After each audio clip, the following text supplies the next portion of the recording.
温客行的人物魅力在于他3分天真，7分叛逆的疯批美人属性。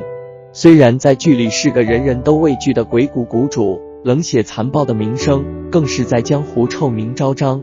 山河令的忠实观众肯定都会有这种感觉，温客行这个心狠手辣的谷主，处处被众人讨伐，但我们会很自然地站在老温这一方，认定他是无罪的，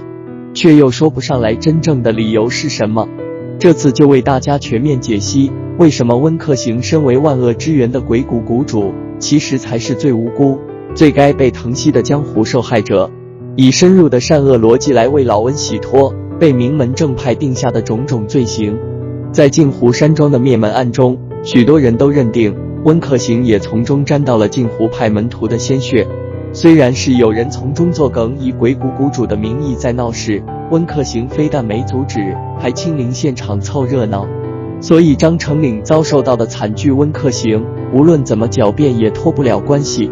这就要从老温为什么会出现在镜湖山庄说起了。他最初的目的是要追踪阿旭才来到了此地，自己也是意外地发现了鬼谷竟然有奸细背叛了他，还利用谷主的名声血洗镜湖派。再来，镜湖山庄灭门的背后主谋是赵静，就算没有鬼谷的参与，赵静也会用尽手段灭掉镜湖派，再嫁祸其他帮派当替死鬼，以便完成他心目中的大业。实际上温客行一直对此事心有愧疚，毕竟流传在外的歌谣是出自他手，这才导致了有心人动起了去镜湖山庄抢夺琉璃甲的贪念。试想想，如果没有善念的人会勇于承担错误，想方设法查明真相，替张家报仇吗？至少赵静不会。再来就是安吉思贤之死，从表面上看来是因为温客行在江湖上到处散布假琉璃甲后所导致的人间悲剧，但真正迫害安吉思贤的是被名利冲昏头的江湖道士，而高崇的壮烈牺牲更多的是长期以来赵静对这位大哥的不满以及怨念所造成的。两兄弟之间的盟主竞争才是导火线，赵静只是借了老温之手，顺势地铲除掉了这个眼中钉。温客行在意识到了江湖中的人心险恶，并没有他想象中的来的那么简单，一连串的打击更是让他的世界观崩塌。这种伤害和痛苦对任何人来说都是毁灭性的。是周子舒让他看清了许多事物的本质，他开始犹豫退缩，内心的纯真也渐渐地被唤起了。其实从一开始温客行和周子舒相遇时，就可以明显地察觉到，老温总是爱在阿旭面前卖弄自己的学识，时不时就来个诗句，只为引起对方注意。要知道，人通常都是最缺什么就最爱展现什么，这一切都是温客行透过自学看书才知道的。事实是他对世俗之事并不了解。在第8集中，温客行拉着阿旭一起逛街，买西瓜，买甜水，看歌舞表演，简直就像一对小情侣。周子舒还吐槽温客行简直像没逛过街的熊孩子。看着老温天真无邪、一脸满足的表情，实在让人心疼。那是因为老温从来就没有机会感受这种世俗的快乐。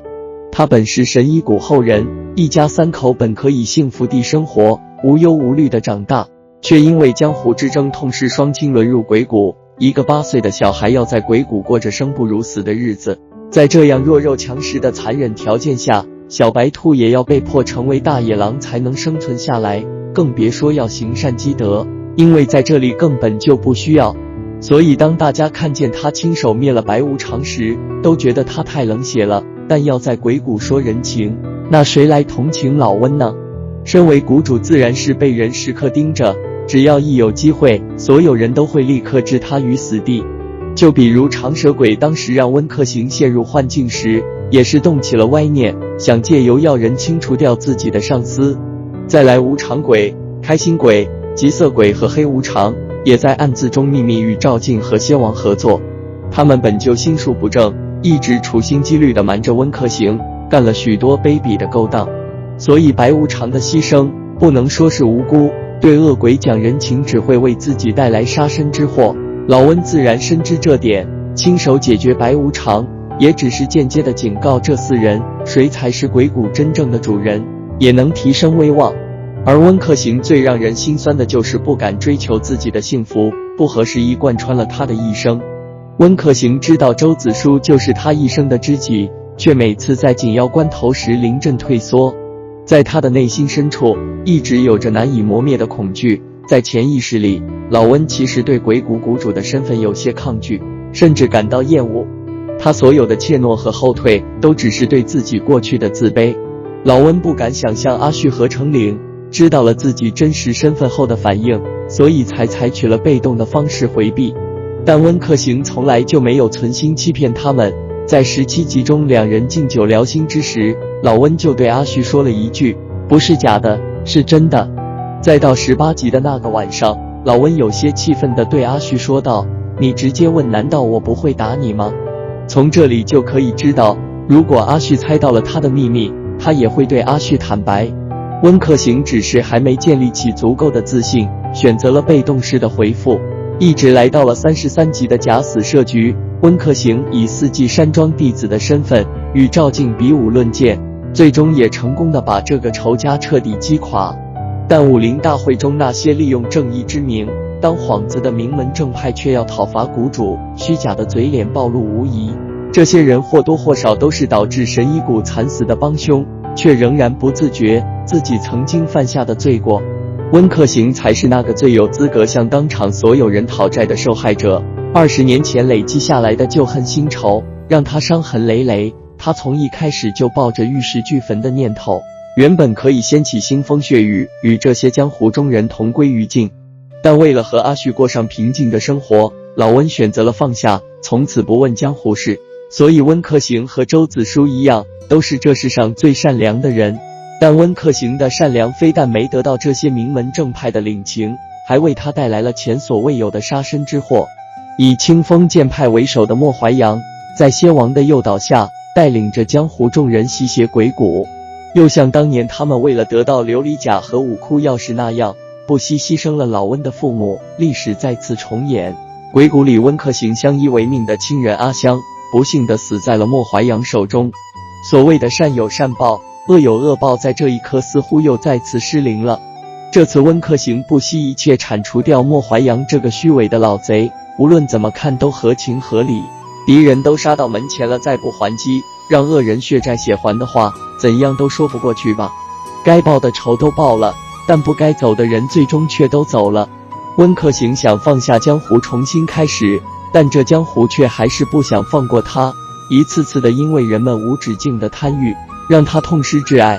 这就是周子舒身为救赎之光，对温客行来说有多么的重要。他会因为阿旭的一句话而痛苦，会因为阿旭的一个笑脸而开心。